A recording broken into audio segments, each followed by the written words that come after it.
This is 15-Minute History, a podcast for educators, students, and history buffs featuring the minds and talents of the University of Texas at Austin.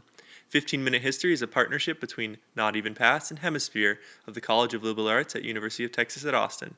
Good afternoon. I'm Al Roker, and today we are here with one of the most influential social reformers in United States history.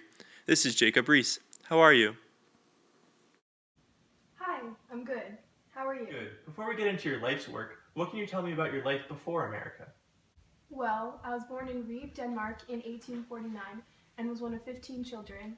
My father was a school teacher and writer for the local newspaper, while my mother tended the home. Only 3 of my siblings survived into the 20th century, but this was pretty common back then. My father, being a teacher, influenced me to try and learn and better my English. Back in Denmark, I wanted to be a carpenter, much to my father's dismay. However, I was discouraged by the lack of job opportunities because of this, and the rejection of an engagement by a girl named Elizabeth, who I was very fond of. I desired to go to the United States. Tell me more about your journey to the U.S. What happened when you arrived? I departed to America in 1870 when I was 21 years old to seek employment for my carpentry skills. All I had was $40 and a locket with a strand of Elizabeth's hair. When I arrived, I spent half of the $40 on a revolver for defense.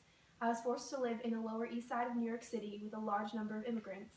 I worked a series of odd jobs where I saw the impoverished people and the difficult lives they lived. Soon, I was one of them.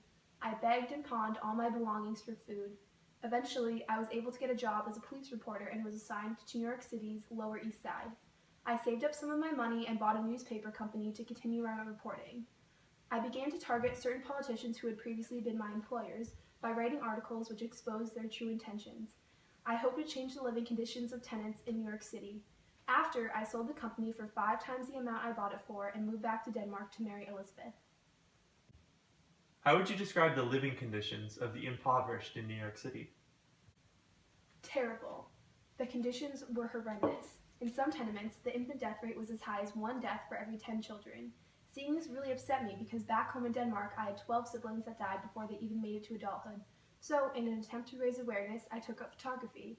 It really became a passion of mine in the late 1880s. At this time, photography was still in some of its most basic stages, as it was only invented in 1816. The camera I used included a flash lamp.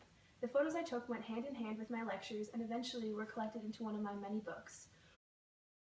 One of my most popular books was titled, How the Other Half Lives. However, most people say it was my writing style which resulted in such widespread success. President Roosevelt even told me, "I have read your book and I've come to help." My most famous book was titled The Making of an American, which discusses life as an immigrant in America. Much of my work is seen as influential, even in 2018, because of the fight for equal rights is timeless.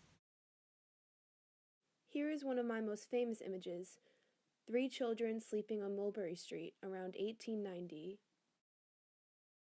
Here is a man in his tenement living quarters around 1891. This image was titled Madonna of the Slums and was taken around 1890. And finally, this image was taken in the New York slum district around 1890. It really shows the horrible conditions that people were forced to live in. Wow, it seems like you really started this movement.